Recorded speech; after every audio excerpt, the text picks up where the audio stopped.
Bonjour à tous. Nous allons débuter notre partage sur comment entendre Dieu ou comment apprendre à écouter Dieu.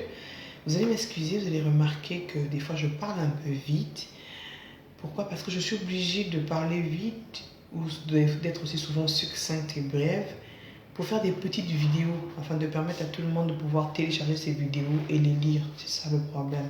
Sinon, si tout le monde avait la capacité de télécharger et tout, je ferais des vidéos d'une vingtaine de minutes, trentaine de minutes et d'aller en profondeur et d'expliquer en plus de détails les partages que je me fais.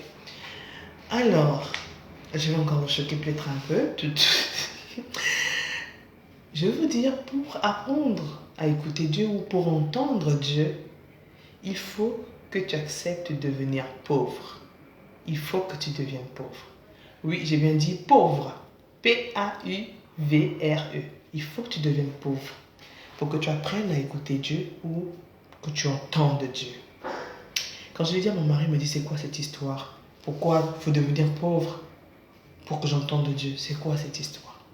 En vous expliquant, au fur et à mesure, vous allez comprendre.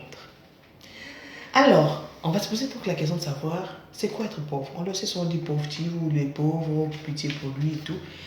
Alors, être pauvre, c'est être nécessité. D'accord? Celui qui est pauvre, c'est celui qui vit dans le manque. C'est celui qui vit dans la diminution ou la perte d'un niveau de vie, de quelque chose, des avantages que tu avais par rapport au business que tu faisais ou au boulot que tu avais, la fonction que tu avais. Et donc, c'est ça le pauvre ou être pauvre. Et à cause du manque qu'a le pauvre, de ce qui lui manque, quels que soient les domaines de la vie, il a une attitude où il a développé, ou il développe une attitude de dépendance et d'humilité. On va se poser la question de savoir c'est quoi la dépendance. La dépendance n'est autre que le fait d'être soumis à une autorité. Donc, d'être soumis à l'autorité des autres, d'une autre personne.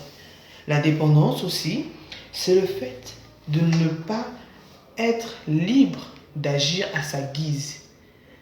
Je vais prendre les exemples des femmes vertueuses, permettez-moi.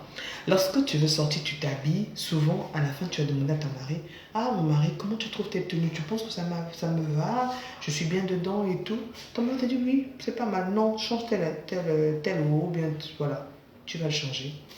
Et ça veut dire que ton accoutrement dépend de l'acceptation, de l'accord, on revient sur le mot accord, que dans ton mari, sur les vêtements qu'il permet que tu portes. Voilà le pauvre.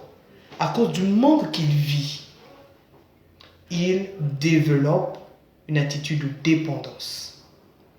Il développe cette attitude de ne pas se sentir libre, de ne pas être libre, d'agir à sa guise, de décider à sa guise par sa propre volonté. C'est ça, le pauvre.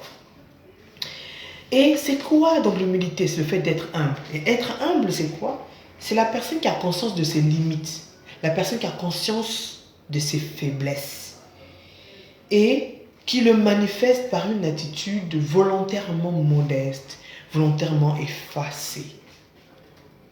Donc, c'est ça l'attitude d'humilité que exprime ou manifeste le pauvre. Vous allez comprendre, tellement que je suis pauvre, je suis dans le manque, je suis en face de quelqu'un qui a plus que moi. Qu'est-ce que je veux dire? Ah, bonjour chef. Ah, bonjour Yaya. Je montre l'humilité parce que je sais mes faiblesses, parce que je connais mes limites. Et voilà. Donc, dans cette humilité, effectivement, dans cette attitude d'être humble, le pauvre sait montrer le respect, un grand respect aux autres. Il sait reconnaître le respect qu'il y a. Il sait reconnaître la valeur qu'il y a à l'égard des autres. Voilà donc ce que nous avons compris sur être pauvre. Je répète, tu veux entendre Dieu dans ta vie pour la situation qui te concerne, pour la situation qui te fait mal, les problèmes que tu traverses, les déserts que tu vis, pour la décision que tu veux prendre. Deviens pauvre. Prends l'attitude du pauvre.